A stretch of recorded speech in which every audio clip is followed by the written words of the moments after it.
참, 우리가 같은 말도 또, 다른 뜻이 있고 다른 느낌 있잖아요.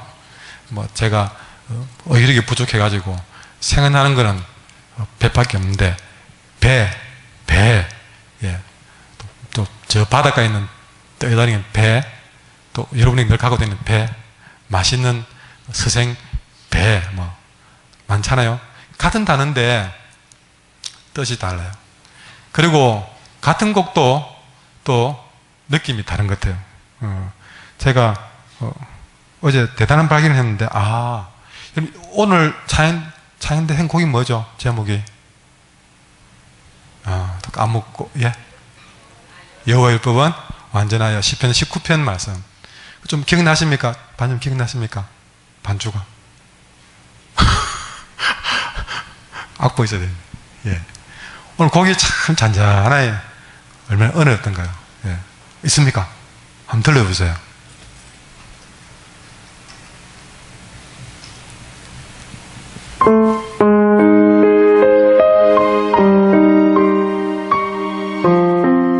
차인템 불러보세요. 기억납니까?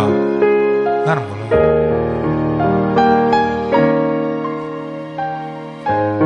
예, 이 곡이 여호와 율법은 완전하입니다. 근데 이제 보니까 성가대에서 이제 곡을 미리 카톡을 통해 가지고 이 곡 연습해라 하고 보내는 여호와 율법은 완전하여. 그런 각각 연습을 했을 것 같아요. 이제 오늘 성가대 첫 입문했던 집사람도 여호와 율법은 완전하여를 찾아봤는데, 예, 우리 집사람이 찾은 곡은 이 곡입니다. 제목은 여호와 율법은 완전하여.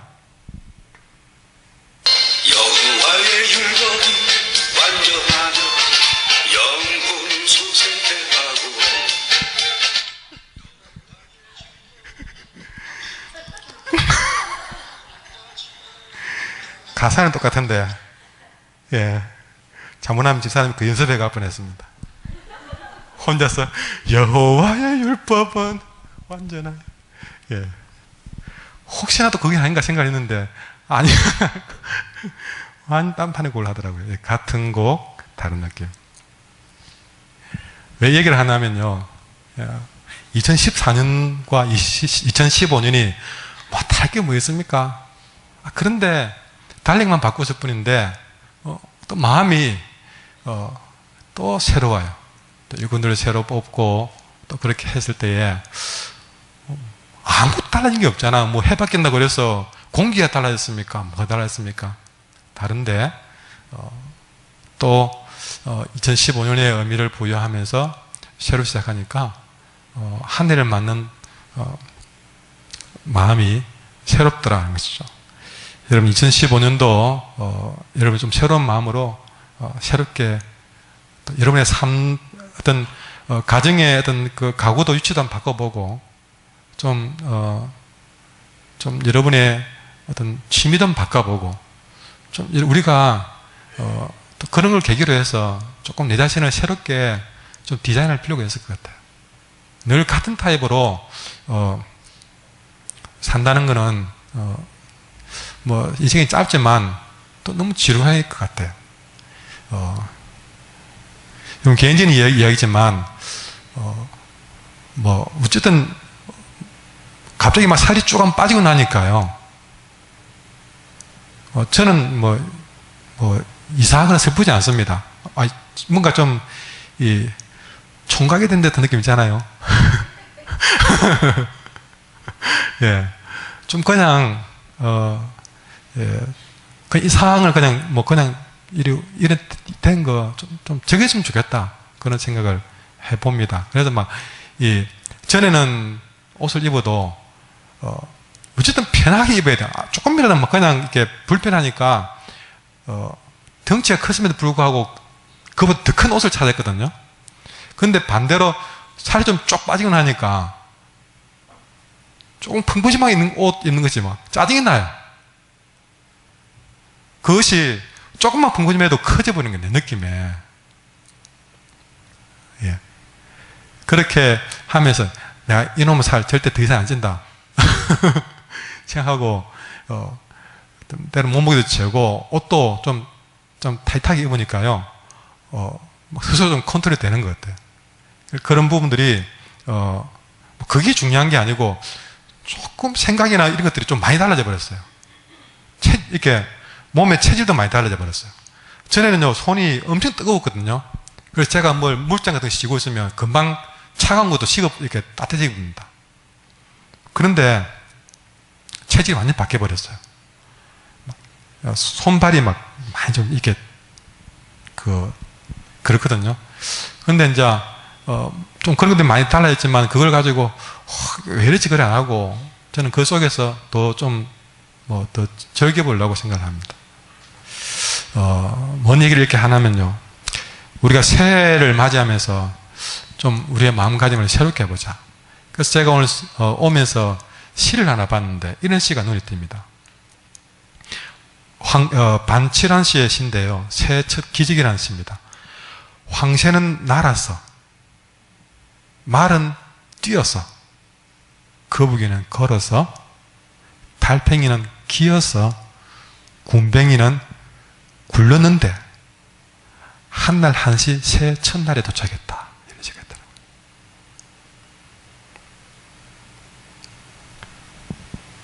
여러분, 우리가 새해 첫날에 도착했다 이 시를 보면서, 여러분, 우리가 작년에는 좀 달팽이처럼 기어서 왔다면 좀 올해는 말처럼 뛰어서 한가 보자. 근데 그 뒤에 딱 하나 더 붙은 게 뭐냐면요, 이런 말이 있더라고요. 바위는 앉은 채로 도착이 있었다. 이게 딱 마지막 시를 마무리했더라고요. 저마다 서로 다른 방식으로 열심히 살아온 겁니다. 황새 뛴다고 난다고 거북이까지 날 수는 없잖아요. 거북이는 걸어서 가면 되는 거고, 황새는 날아서 가면 되는 거고, 각자의 방식으로 열심히 살면 되는데, 여러분, 왜 너는 날지 못하니, 왜 너는 걸어가니, 그렇게 말할 필요가 없는 것 같아요. 너 어제는 왜 뛰더니 오늘은 나니, 그렇게 할 필요도 없는 것 같아요. 어제까지 날아 기었으니까 올해도 기어야 될 이유가 없는 것 같아요. 이름은 똑같은 한종환이지만 조금 상황을 새롭게 보고 좀 행동도 다르게 하면서 좀 더 각오를 새롭게 하면서 우리가 맞이할 필요가 있지 않나. 왜 이 얘기를 하는 것은 성경과도 관련이 되는데, 여러분, 하나님은 우리에게 항상 새 날을 주십니다. 항상 우리에게 새롭게 시작하라고 부탁하십니다. 옛 것은 지나갔으니 보라, 새 것이 되었도다. 앞에도 나와 있잖아요. 이전 것은 지나갔으니 보라, 새 것이 되었도다. 새 것이 되었다면 좀 새로운 생각, 새로운 결심, 새로운 각오가 있어야 되지 않겠습니까? 그래서 오늘 말씀의 제목을 따라합시다. 주께서 내게 부탁하신 말. 예. 오늘 사도행전에는 새로운 인생을 사는 사람들을 우리는 사도행전에서 보게 되는데, 사람은 달라지지 않았습니다. 요한복음의 베드로나 사도행전의 베드로나 하나도 베드로에게 달라진 것은 없습니다. 그러나 그들은 사복음서에서의 베드로의 삶과 사도행전에서의 베드로의 삶은, 사람은 안 달라졌지만 삶은 180도 달라져 버렸어요.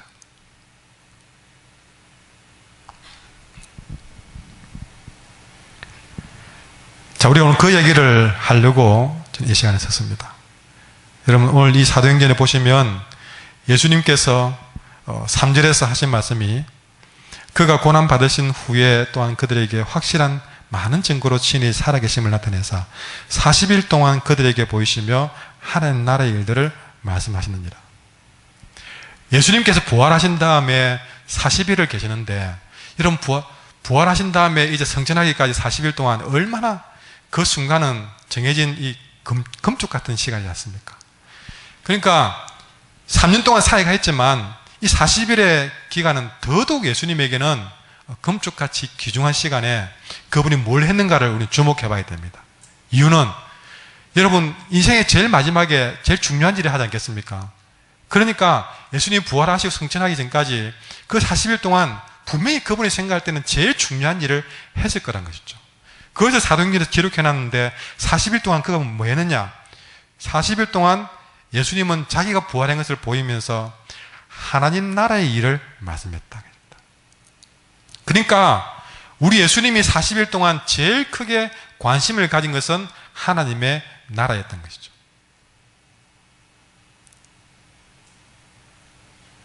근데 여러분, 우리가 이 사도행전에서 이 백성들이, 제자들이 이제는 하나님의 나라를 경험하며 살기를 원했던 것이죠. 근데 여러분, 우리가 하나님의 나라를 경험하는 것이 그냥 내가 하나님의 나라를 경험하고 싶다고 해서 되는 일이냐? 그게 안 됩니다. 내가 아무리 원해도 하나님이 허락 안 하면 우리는 하나님의 나라를 경험할 수가 없습니다. 여러분이 이 시간에 교회당에 와서 예배를 드리고 말씀을 들으면서도 여러분은 이 한 가지가 안 되면 여러분 마음은 지금 하나님의 나라가 아닐 수 있다는 것이죠.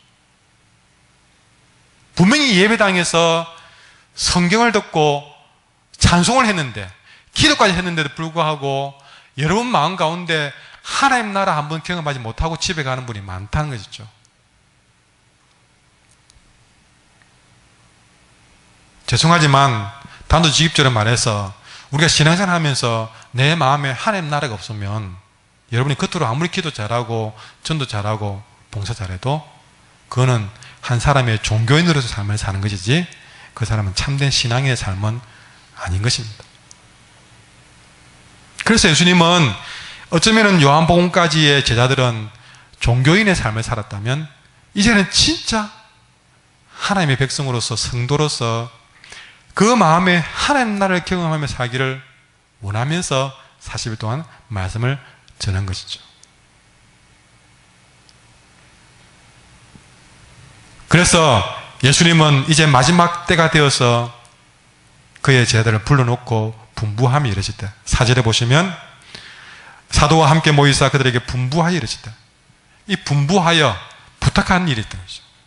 뭘 부탁했느냐? 얘들아, 너희들 예루살렘을 떠나지 말라. 내가 없더라도 예루살렘을 떠나지 말라. 그리고 거기서 아버지께서 약속한 것을 기다리라고 했습니다.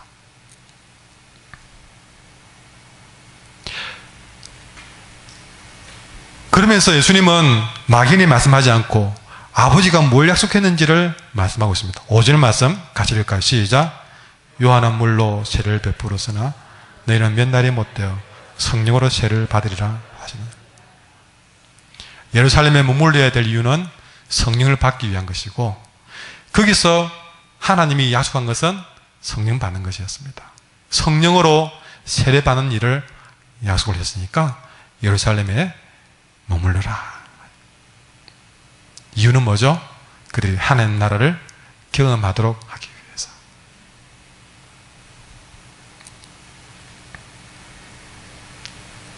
이것이 주님께서 부탁하신 일입니다. 주님 부탁했다 그러니까 뭐 교회당을 지어라, 뭐 전도 100명 해라, 1000명 해라 그런 것 같았죠? 아니요. 제일 그분이 우리에게 기다리라고 하면서 부탁한 것은 바로 성령 충만이었습니다. 그것이 주님이 부탁하신 일이었습니다. 2014년, 15년도를 좀 새롭게 살아보시려면 이 주께서 부탁하신 말을 들으셔야 된다는 거죠.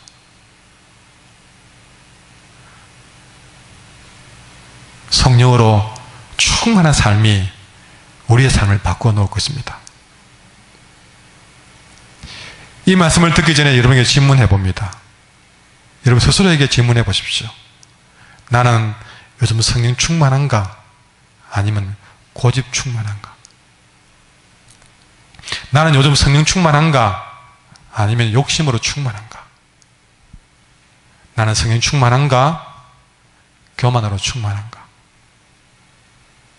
여러분, 성령 충만해야만이 우리는 이 예배당에서도 하나님 나라를 경험할 수 있고, 성령 충만해야만이 일터에서도 하나님 나라를 경험할 수 있고, 성령 충만해야만이 여러분의 가정에도 하나님의 나라가 임하게 될 줄 믿습니다. 여러분, 지금까지 예수님의 제자들은 그분 턱 밑에서 말씀을 배웠고 그분의 삶을 따라다니면서 그분의 삶을 보았습니다. 그러니까 그는 예수님으로부터 최상의 말씀을 두었고 최상의 삶을 보았습니다. 근데 가질 것 다 가졌지만 그들은 진작 주님이 십자가에 못 박히고 잡혀갔을 때는 다 도망가고 말았어요. 그러니까 그들은 예수님에 대해서 알 만큼 알았고, 아니요, 가장 잘 아는 사람들이었습니다. 가장 좋은 설교를 이 땅에 숨쉬었던 사람들 중에서 최고의 설교를 들은 사람이었고 최고의 것을 본 사람이었습니다. 그럼에도 불구하고 주님 잡혀가시는 순간에는 그들은 그 주님을 버리고 한 명도 남지 않고 도망가 버렸던 것이죠. 성령으로 충만하지 않으니까 이게 바로 그들의 실상이었던 것이죠. 여러분, 교회 다니다 보면 성령 충만 안 하니까요, 와, 정말 열심히 섬겼고 대단한 것처럼 보이는데 한번 딱 시험 되고 좀 문제 있으니까 그냥 그 신앙의 밑바닥이 훅 드러나는 모습을 보게 됩니다.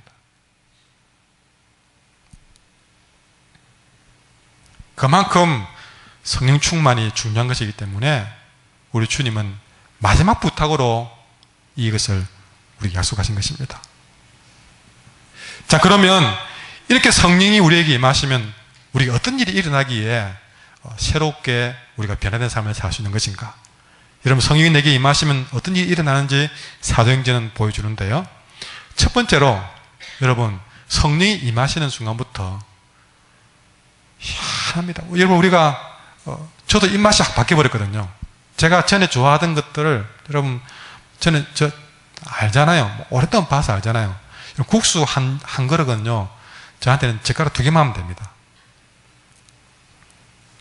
국수를 씹어 넘긴 적이 없고 바로 그냥 이 국수를 기억이 나는데 입에 넣고 이만한 떡을 입에 넣고요, 그걸 목젖 안으로 안 씹고 꾹 넘기는 그 순간의 쾌감이 보통이 아닙니다, 여러분. 한 2번 딱 먹고 나면요, 기분이 얼마나 좋은지 모릅니다. 2숟가락 만에 한 그릇 딱 비우는 순간에요.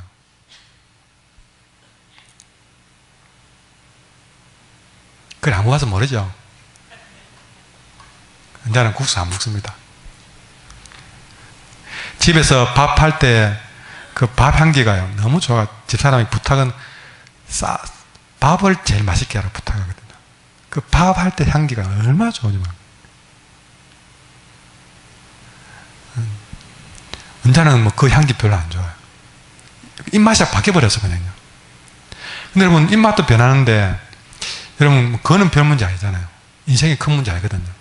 근데 여러분, 성령이 임하면요, 중요한 것이 바뀝니다. 제일 먼저 뭐가 바뀌느냐, 이거 아셔야 됩니다. 성령이 임하는 순간 내 인생의 관심거리가 바뀌어버립니다.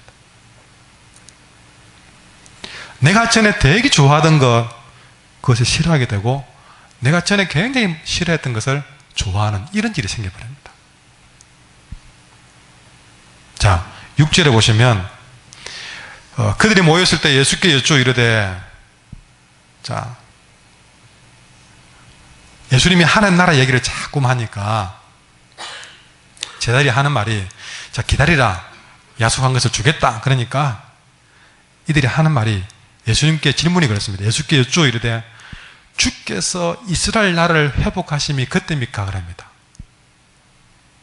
그러니까 하나님 나라 얘기를 하니까 이 제자들은 어떻게 들었냐면 그 하나님 나라 얘기를 자기들은 이스라엘 나라 얘기를 들은 거예요. 여러분, 제가 어떤 설교를 하면요, 설교를 하면 여러분들은 또 어떤 관심에 따라서 무슨 진급을 올해 꼭 하고 싶다 그러면요, 오늘 말씀이 꼭 진급과 관련된 이야기가 막 귀에 들립니다. 그러니까 각자가 내가 원하는 쪽의 말씀으로 막 소화를 시키는 거예요. 저는 진급 진짜 또 이야기 안 했는데 불구하고 사람 그 생각으로만 막 들리고, 올해도 사업 계획 가진 분들은 사업 번창에 대한 꿈 이야기로만 딱 말씀 들리고, 각자가 받아들이는 느낌이 달라요. 이스라엘 백성, 이 제자들도 유대인들이다 보니까, 그 당시에 유대가 로마의 속국이다 보니까 그들의 소망은 어쨌든 로마로부터 해방되는 건데, 예수님의 능력이라면 충분히 해방할 것 같거든요. 그런데 이분이 이스라엘의 해방에 대해서는 일을 안 하고 자꾸 하나님 나라 얘기를 이야기하는데 그들은 듣기로 자꾸 이스라엘 나라의 해방을 생각하고 있는 것이죠. 그래서 예수님은 하나님 나라 얘기를 했지만 그들은 하는 질문에서 뭐랍니까? 주께서 이스라엘을 해방시키는 것이 그때입니까? 라고 얘기한 겁니다. 지금까지 주님이 아무것도 안 했는데 그때 와서 로마를 무찌르고 이스라엘을 해방시킬 끈가? 라고 생각한 것이죠. 그러니까 끊임없이 이들은 성령을 받기 전까지는 어떤 생각이냐면요, 온통 관심이 이스라엘 나라에 가 있던 것이죠. 이스라엘 나라에. 이스라엘 회복에 관심이 가 있는 이들이 나중에 그들에게 성령이 임하는 순간에 어떤 일이 벌어지느냐. 여러분 8절에 보시면요, 그 말 듣고 주님이 하신 말씀이 성령이 너에게 임하면 그들 말대로 이스라엘이 회복될 거다 그랬습니까? 아니요. 그 말은 일절하지 않고 어떻게 말하느냐, 성령이 너에게 임하면 너희가 권능을 받고 예루살렘과 온 유대와, 이까지는 이스라엘 땅이니까 동감이 가요. 그런데 넘어서 버립니다. 예루살렘으로부터 온 유대로 가더니 더 넓게는 그들이 싫어하는 사마리아까지도 넓어지면서 나중에는 온 땅끝까지 네가 증인되리라, 그렇게 말하는 거예요. 그들은 이스라엘 회복만을 생각하면서 하나님 나라를 꿈꾸는데 주님은 뭘 제시하느냐, 예루살렘과 이스라엘을 넘어서서 사마리아까지도, 온 땅까지도.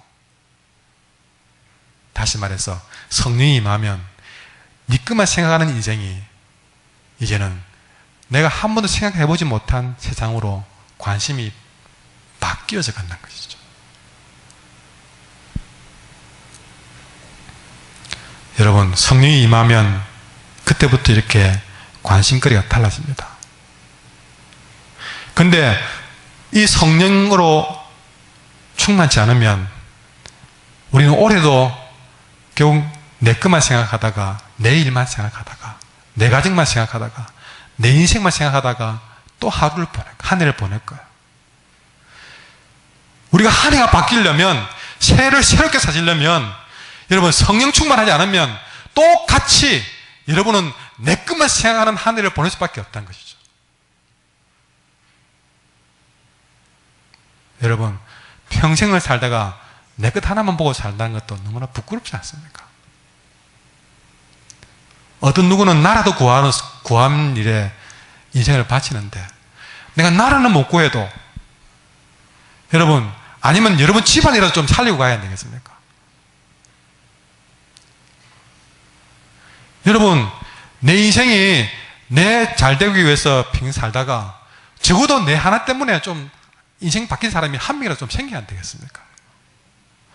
근데 그게 내가 그래 봐야 되겠다 마음먹고 되는 게 아니라 성령이 내 마음 가운데 임해야만이 우리는 한 사람이라도, 여러분, 나 아닌 다른 한 사람이라도 정말 그 인생에 한번 내가 유익이 되는 그런 삶을 살 수 있다는 것이죠. 그것이 처음에는 예루살렘이었지만 이제는 좀 넘어서서 다른 사람을 위해서도 한번 살아보고, 여러분, 우리라고 여러분 민족을 구하지 말라는 법이 또 어디 있겠습니까?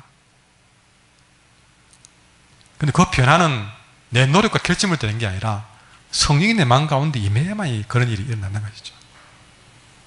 정말 안타까운 것은 내 하나를 넘어서지 못하는 것이 안타깝고 불쌍한 일이라는 것이죠. 그 가운데 내가 돈 아무리 많이 벌고 아무리 인기 좋아도 그것 가지고 내 하나만을 위해 산다면요, 여러분, 땅콩 사건 안 봤습니까? 저는 그분이 땅콩은 다시 안 먹을 것 같아요. 땅콩 하나 때문에 완전히 막 인생을, 여러분, 그래 본들 땅콩 하나에 깨지는 인생 보십시오.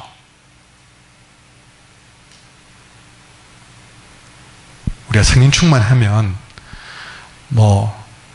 성경에 기록될 만큼 대단한 일을 안 해도, 여러분, 우리는 적어도 내 자신을 넘어서는 새로운 세계를 보게 될 것입니다. 성령이 임하기 전에는 여러분 그전 내 하나만 보고 살았지만 성령이 임할 때부터 물론 내 인생도 관심을 갖고 내 가정도 관심을 갖겠지만 나 아닌 다른 사람, 내 가정 아닌 다른 가정, 내 나라 아닌 다른 나라도 내 관심의 대상으로 바뀐다는 사실이죠. 여러분 우리 믿는 사람들이 너무 민족주의적으로 일본이 어떻고 그런 것도 여러분 온전한 신앙 아닙니다. 지역 따지고 경상도 따지고 전라도 따지고 한국 따지고 미국 따지고 일본 따지고 여러분 그렇게 사는 것은 우리 온전한 주의 사명을 감당할 수 있는 일이 아니란 것이죠.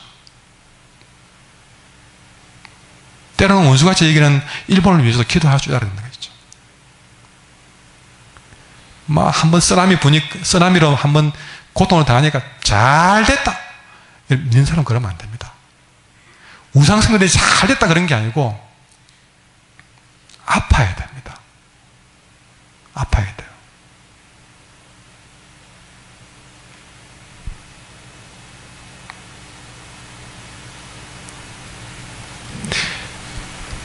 성령이 임하기 전에는 제자들의 관심이 이 이스라엘 나라의 회복, 그 땅에만 관심이 가 있었는데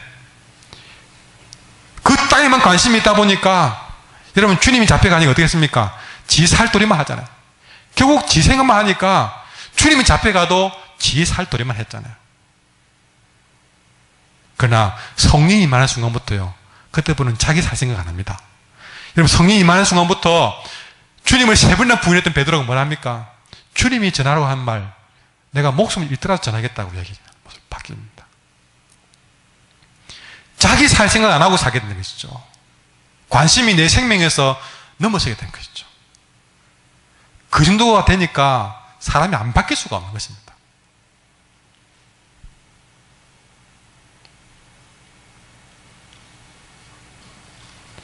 오늘 말씀이 우리의 기만 채우는 말씀이 아니라 오늘 내 인생을 흔드는 사건이 되기를 바랍니다.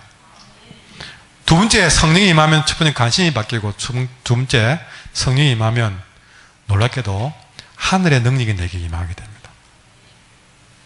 여러분 살아가면서 맨날 내가 배운 지식 가지고 내 경험 가지고 내 주머니 돈 가지고 내 힘 가지고 사는 거, 그것도 안 하는 사람 많으니까 그것도 괜찮겠죠. 근데 여러분 적어도 우리가 신앙생활 한다고 하면서 기도한다고 그러면서 이 땅의 능력만 가지고 산다는 것도 그것도 부끄러운 일입니다.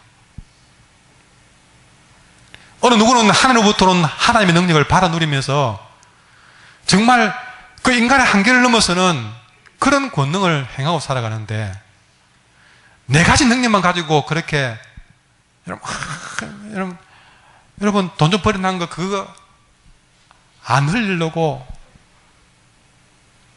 여러분 그거 안 흘리려고 그렇게 살고 사람들 안 뺏기려고 그렇게 내 땅 한 개도 남한테 안 뺏기려고 땅 지킨다고 주머니에 들어온 돈 지킨다고 그런 인생을 살다가 여러분 끝내실랍니까?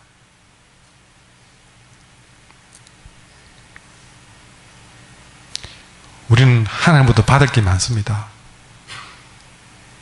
근데 여러분 세상은 우리보다 더 열심히 뛰고 더 많이 준비되어 있는데 우리 믿는 사람들이 맨날 내 것만 가지고 세상과 맞서니까 세상에 나와서도 우리는 지고 있잖아요. 우리는 세상을 이길 수 있는 가진 것이 없습니다. 여러분 옛날에는 시설도 뭐도 좋아서 성경학교 한다 그러면요 애들이 과자 하나 먹으려도 교회 뛰어왔잖아요. 요즘은 애들이 교회 올 이유가 없습니다. 교회보다 더 좋은 게 세상에 더 많은데 오히려 교회 다니는 아이들이 세상에 더 달려가려고 하지 교회 와서 뭔가 기대할 게 있겠습니까? 여러분 이제 교회가 뭔가 우리 가진 것 가지고는 세상을 변화시킬 수가 없는 시대였다는 것이죠. 여러분도 한 사람의 크리스찬으로 나가지고 전도해봐도 여러분의 가진 것으로는 전도할 수 없습니다. 뭐가 더 나은 게 있다고 여러분이 봐라 내처럼 예수 믿으라는 말을 할 수 있겠습니까?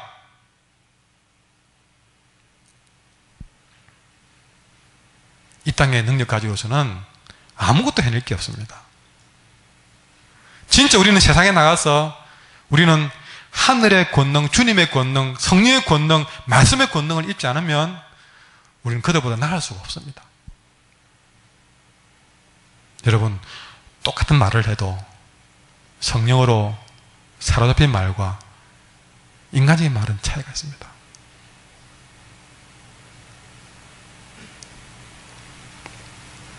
성령께서 그 말 속에 권능을 주셔야만이 그 말이 사람의 마음을 변화시킵니다. 아까 제가 반치란 씨의 시도 얘기했지만 글도 똑같은 글이 아니라는 것이죠. 성령이 내가 쓴 글 위에 임하셔야만이 그 글이 사람을, 그 글의 권능을 가지고 사람을 변화시키는 것이죠. 노래한다가 다 노래가 아닙니다. 성령께서 내 노래 가운데 기름 부어주셔야만이 그 노래가 영혼을 변화시키는 것이죠. 돈이라고 해서 다 같은 돈이 아닙니다. 내가 사용하는 그 돈이, 여러분, 성령의 기름 부으시고 성령 충만한 사람이 그 돈을 써야만이 그 돈의 권능이 있던 것이죠.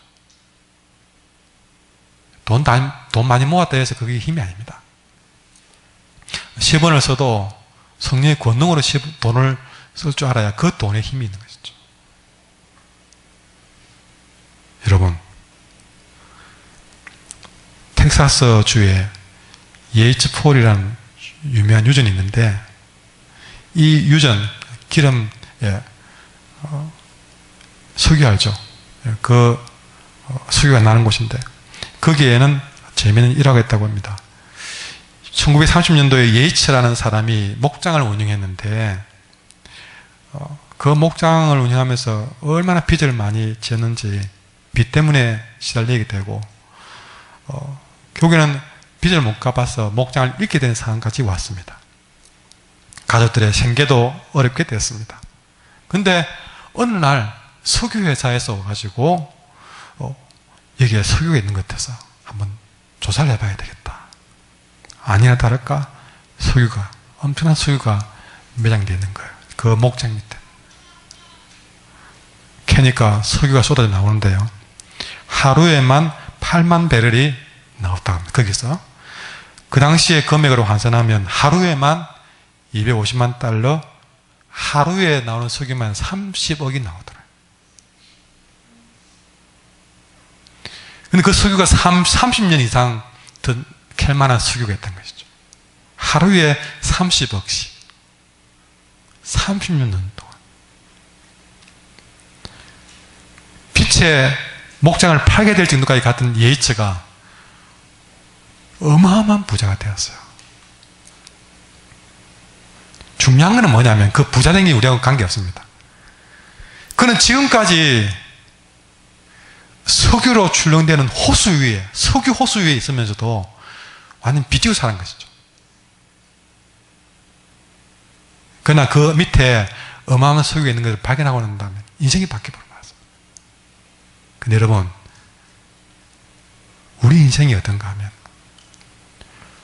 교회를 다니고 신앙생활 한다면서도 성령이라는 석유보다, 예이츠의 석유보다 더 어마어마한, 그분이 한 번 일만 하면 30억, 300억의 가치를 더 발할 수 있는 어마어마한 석유가 30년도 아니라 영원토록 캐고도 남을 만큼의 어마어마한 잠재력이, 그 어마어마한 능력의 호수 위에 살면서도 아무것도 없는 사람처럼 빌빌거리면서 돈 없다고 찌찌거리고, 여러분 사는 것이 내 힘으로 산다고 사는 모습이 빚쟁이 앞에 비굴한 예이츠의 모습과 같지 않았겠습니까? 오늘 저는 이 말씀을 통해서 여러분 안에 있는 그 성령 충만이라는 어마어마한 잠재력을 시추하라고 하는 것이죠. 그랬을 때에 여러분, 우리 인생은 표현할 수가 없는 것입니다. 주께서 그래서 우리에게 부탁하신 것이 성령 충만한 것이죠. 올해도 이 말씀 들어도 여러분 또 올해도 내 시대로 살아간다 그러면 할 수 없죠. 여러분이 그래 사는 것까지 다 쫓아다니면서 어떻게 하겠습니까?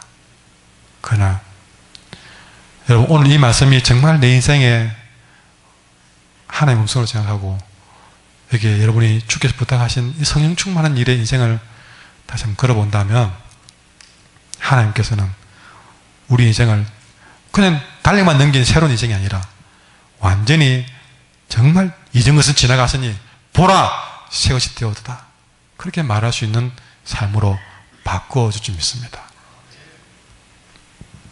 이제 우리 말씀을 생각하면서 찬양합시다.